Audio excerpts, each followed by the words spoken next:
Hello বন্ধুরা, বিশ্বজুড়ে বিভিন্ন দেশের গভর্নমেন্ট তাদের গোপন প্রজেক্টগুলি অত্যন্ত সুরক্ষিতভাবে লুকিয়ে রেখেছে, যা কোনোভাবেই সাধারণ মানুষের দৃষ্টিগোচর হওয়া সম্ভব নয়। আর তাই তো এগুলো প্রতিনিয়ত বিভিন্ন কনস্পাইরেসি থিওরি তৈরি করে যাচ্ছে। বন্ধ দরজার পেছনে বিভিন্ন দেশের সরকার তাদের গোপনীয় ঘাঁটিগুলোতে কি করছে, আর এসব গোপনীয় ঘাঁটি কোথায় কিভাবে লুকিয়ে রেখেছে। মায়াজালের আজকের এপিসোডে আমরা দেখতে চলেছি বিশ্বজুড়ে বিভিন্ন দেশের গভর্নমেন্টের লুকিয়ে রাখা এমনই কিছু সামরিক ঘাঁটি যেগুলোর রহস্য জানলে আপনি আটকে উঠতে বাধ্য। তো চলুন জেনে নেওয়া যাক মানব চক্ষুর অন্তরালে লুকিয়ে থাকা এসব সামরিক ঘাঁটি সম্পর্কে রহস্যময় কিছু কালো সত্য। Diego Garcia. এই সামরিক ঘাঁটির অবস্থান ভারত মহাসাগরের নিরক্ষরেখার দক্ষিণে সাগর দ্বীপপুঞ্জের ডিয়াগো গার্সিয়াতে। এটা ব্রিটিশ ঔপনিবেশিক এবং একটি অত্যন্ত বিতর্কিত অঞ্চল জুড়ে অবস্থিত, কারণ 1968 এবং 1973 সালের মধ্যে প্রায় 1000 জন স্থানীয় আদিবাসীকে এখান থেকে জোরপূর্বক উচ্ছেদ করা হয়। আর ঠিক সেই সময়টিতে দ্বীপটি মার্কিন যুক্তরাষ্ট্রের কাছে লিজ দেওয়া হয়েছিল, আর তারা জায়গাটিকে একটি বিশাল সামরিক ঘাঁটিতে পরিণত করে। স্থানীয় জনসাধারণ বারবার তাদেরকে আদিনিবাসে ফিরে যাবার জন্য অনুরোধ জানালেও ব্রিটিশ সরকার তা প্রতিনিয়ত প্রত্যাখ্যান করতে থাকে। আমেরিকা বিভিন্ন ঘাঁটির সুরক্ষার জন্য এশিয়া প্রশান্ত মহাসাগরীয় অঞ্চলে এই ঘাঁটি খুবই গুরুত্বপূর্ণ ছিল। সেই সাথে এটি ছিল আমেরিকার দুইটি বোম্বার ঘাঁটির মধ্যে একটি, যদিও সেখানে এখনো 50 জন ব্রিটিশ সৈন্য অবস্থান করছে, কিন্তু এখানে রয়েছে হাজার হাজার আমেরিকান সৈন্য। সম্প্রতি এটা অফিসিয়াল ভাবে পর্যবেক্ষণের জন্য আমেরিকার একটি গুরুত্বপূর্ণ ঘাঁটিতে রূপান্তরিত করা হয়েছে। ডিয়াগো গার্সিয়াতে 33টি ইমার্জেন্সি ল্যান্ডিং সাইটও রয়েছে, যেটা কিনা স্পেস শাটল এবং মিত্রদের এয়ারক্রাফট প্যাসিফিক সমুদ্রে পারাপারের সময় ইমার্জেন্সি ল্যান্ডিং এর ক্ষেত্রে ব্যবহার করা হয়। এটা ভারতের দক্ষিণ প্রান্তের 1100 মাইল দূরে অবস্থিত,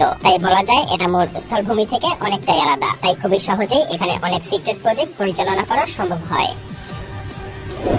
ইউলিন নেপাল বেস। হাইনান দ্বীপটি চীনের সবথেকে জনবহুল দ্বীপগুলোর মধ্যে অন্যতম, যেখানে প্রায় 10 মিলিয়ন মানুষের বাস। এমনকি এটা একটি টুরিস্ট হটস্পট প্লেস। এখানে রয়েছে সি বিচ, মনোমুগ্ধকর সব রিসোর্ট, আর এগুলোর অবস্থান দ্বীপটির দক্ষিণ পাশে। এখানে লক্ষ লক্ষ মানুষ বিচরণ করলেও কেউ কখনো উপলব্ধি করতে পারেনি যে এখানে রয়েছে চীনের গোপনীয় একটি সামরিক ঘাঁটি, কারণ এটা দক্ষিণ উপকূলের একটি প্রত্যন্ত অঞ্চলে অবস্থিত। অনেকেই হয়তো ধারণা করে সানায়া শহর থেকে কয়েক মাইল দূরে ইউলিনে রয়েছে বেশ কয়েকটি ভূগর্ভস্থ সামরিক ঘাঁটি, যদিও এটা আছে কিনা সেটা কেউ নিশ্চিতভাবে বলতে পারে না। তবে বিভিন্ন দেশের গোয়েন্দা সংস্থা বেশ কয়েকটি স্যাটেলাইট ইমেজে দেখতে পায় সেখানে প্রায় 2 দশক ধরে বিভিন্ন গোপনীয় কিছু কনস্ট্রাকশন চলছে। এমনকি এখানে সাবমেরিনের অনুপ্রবেশও প্রত্যক্ষ করা হয়, যদিও অনেকে মনে করে থাকে মহাদেশীয় শেলফের কাছাকাছি অবস্থানের কারণে এমনটা দেখা গেছে। আবার অনেকে মনে করে দক্ষিণ চীন সাগরে সাবমেরিন প্রবেশের এটা আদর্শতম একটি জায়গা, আর এই অঞ্চলটিতে চীন ক্রমবর্ধমান ভাবে নিয়ন্ত্রণ প্রয়োগের চেষ্টা চালিয়ে যাচ্ছে। অনেক সামরিক বিশেষজ্ঞদের মতে জায়গাটি প্রায় 20টি পারমাণবিক সাবমেরিন এবং বেশ কয়েকটি রণতরী লুকিয়ে রাখতে সক্ষম, এবং অনুমান করা হয় খুবই শীঘ্রই এটা বিমান বাহিনীর ঘাঁটি হিসেবেও ব্যবহৃত হবে।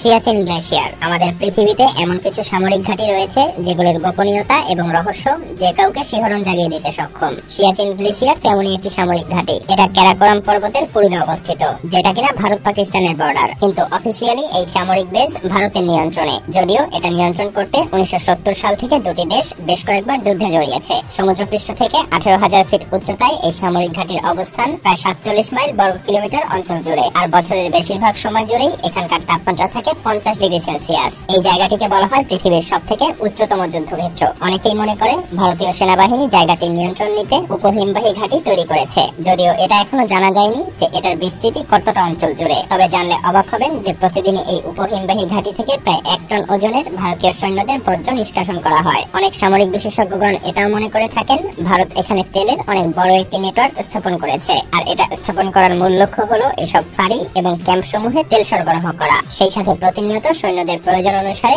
ল্যান্ডস্কেপ পরিবর্তন করতে ব্লাস্টিং ব্যবহার করা হয়, যা আশেপাশের পরিবেশের উপরে মারাত্মক প্রভাব ফেলে। তবে এত সংখ্যক কর্মযজ্ঞের ফলে হিমবাহের পরিধি প্রতিনিয়ত কমে আসছে। ধারণা করা হয় যে 2035 সালের মধ্যে এর আয়তন হবে 2011 সালের তুলনায় 1/5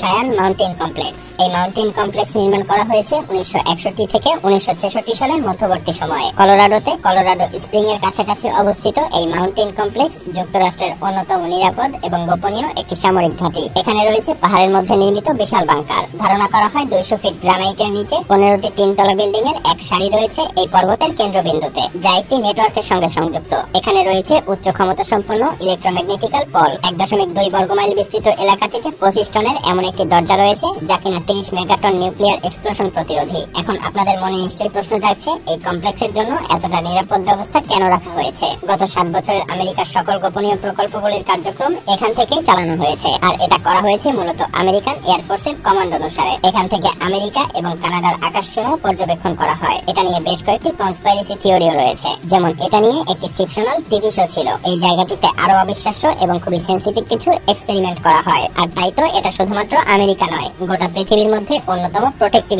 এরিয়া। কাপুস্টিন ইয়ার এই সামরিক ঘাঁটিটির অবস্থান দক্ষিণ রাশিয়ার শহর ভলভোগ্রাদ থেকে 62 মাইল পূর্বে। এটা রাশিয়ার সবথেকে গুরুত্বপূর্ণ এবং গোপনীয় একটি সামরিক ঘাঁটি। এই সামরিক ঘাঁটি স্থাপন করা হয়েছে 1946 সালে। পতনশীল নাৎসি শাসন থেকে উদ্ধারকৃত বেশিরভাগ উপকরণ সামগ্রী দিয়েই এই সামরিক ঘাঁটির অনেকাংশ নির্মাণ করা হয়েছিল। এটা খুবই দ্রুত সোভিয়েত ক্ষেপণাস্ত্র গবেষণা কার্যক্রমের কেন্দ্রবিন্দুতে পরিণত হয়েছিল। এখানে চালানো হয়েছে অসংখ্য মিসাইল টেস্ট, স্যাটেলাইট এবং সাউন্ডিং রকেট প্রোগ্রাম। এই ঘাঁটিটির আয়তন এতটাই বড় হয়ে গিয়েছিল যে এটা পরিচালনা করতে পাশাপাশি আরো 2টি টাউন স্থাপন করা হয়েছিল। বাইরের দেশে এই ঘাঁটিটির অস্তিত্ব সম্পর্কে জানার প্রায় 1 দশক পূর্বেই সোভিয়েত বিজ্ঞানীগণ মহাকাশ নিয়ে পরীক্ষা নিরীক্ষা করতে শুরু করে। এমনকি এটা বিশ্বাস করা হয় যে এই জায়গাটি থেকেই স্পুটনিক 1 এবং 2 উৎক্ষেপণ করা হয়েছিল। সেই সাথে এই জায়গাটিতে আরো বেশ কয়েকটি স্পেসক্রাফট টেস্ট করা হয়। এই ঘাঁটিটি রাশিয়ার রোসওয়েল নামেও পরিচিত। এমনকি এটা মনে করা হয় বহির্জাগতিক প্রাণী বা এলিয়েন নিয়েও এখানে বিভিন্ন সময় রিসার্চ করা হয়েছিল। যদিও রাশিয়ার আরো অনেক গোপন সামরিক ঘাঁটি রয়েছে, কিন্তু তারপরেও বিশ্বের বিভিন্ন দেশের সরকারের অন্যতম আকর্ষণের মূল কেন্দ্রবিন্দু হলো কাসপুটিন ইয়ার নামক এই গোপন সামরিক ঘাঁটি। Harp research centre. অ্যালাস্কার এই হার্প রিসার্চ স্টেশন হাই ফ্রিকোয়েন্সির অরোরা প্রোগ্রামের জন্য নির্মাণ করা হয়েছে। 1993 সালে অ্যালাস্কার জ্ঞানকাতে এটা স্থাপন করা হয়। মূলত এটা এয়ারফোর্স, নেভি, লোকাল ইউনিভার্সিটি এবং ডিফেন্স অ্যাডভান্স রিসার্চ এজেন্টের একটি যৌথ প্রকল্প। সংক্ষেপে একে বলা হয় ডারপা। স্টেশনটি স্থাপনের মূল উদ্দেশ্য ছিল পৃথিবীর আয়নোস্ফিয়ার নিয়ে গবেষণা এবং কমিউনিকেশনের জন্য উন্নত প্রযুক্তির বিকাশ সাধন করা। এই স্টেশনে রয়েছে উচ্চ ফ্রিকোয়েন্সি ট্রান্সমিটার, যা আয়নোস্ফিয়ারে 3.6 মেগাওয়াট ক্ষমতা সম্পন্ন বৈদ্যুতিক সিগন্যাল নিরবিচ্ছিন্নভাবে প্রেরণ করে। এই স্টেশন স্থাপনের মূল লক্ষ্য ছিল বায়ুমণ্ডলের বিভিন্ন স্তর এবং এর গোপন রহস্য উদ্ঘাটন করা। আর এই কঠিন প্রকল্পটি বাস্তবায়ন করতে ব্যয় হয়েছিল প্রায় $1/4 বিলিয়ন ডলারেরও বেশি। এতক্ষণে নিশ্চয়ই বুঝতে পারছেন এই প্রকল্পটির সাথে জড়িয়ে আছে বেশ কয়েকটি সংস্থা। এটা শুধুমাত্র স্থানীয় সম্প্রদায়ের কমিউনিকেশন প্রযুক্তির ব্যবহারই বাড়ায়নি, এটা লোকাল ইকোসিস্টেমের মারাত্মক ক্ষতি সাধনও করছে। অনেক বিশেষজ্ঞ মনে করে এই প্রজেক্টের অন্যতম একটি মূল লক্ষ্য হলো আবহাওয়াকে অস্ত্র হিসেবে ব্যবহারের একটি ব্যর্থ প্রচেষ্টা। আয়নোস্ফিয়ারে প্রায় সময় গোপনীয় বৈদ্যুতিক সংকেত প্রেরণ করা হয়, আর এই সকল ধারণার উপর ভিত্তি করে বেশিরভাগ বিশেষজ্ঞই মনে করে যে এখানে মারাত্মক একটি গোপন ভয়ানক অস্ত্রের প্রযুক্তি তৈরি করা হচ্ছে, যদিও এগুলো নিশ্চিতভাবে এখনো বলা যায় না। ভিডিওটি ভালো লাগলে শেয়ার করতে পারেন, এবং আপনি যদি এমনই রহস্য, রোমাঞ্চ, আনকমন আর ইন্টারেস্টিং ভিডিও দেখতে পছন্দ করে থাকেন তবে মাইজাল চ্যানেলটিকে এখনই সাবস্ক্রাইব করুন এবং পাশে রাখা বেল আইকনটি প্রেস করুন। তো দেখা হচ্ছে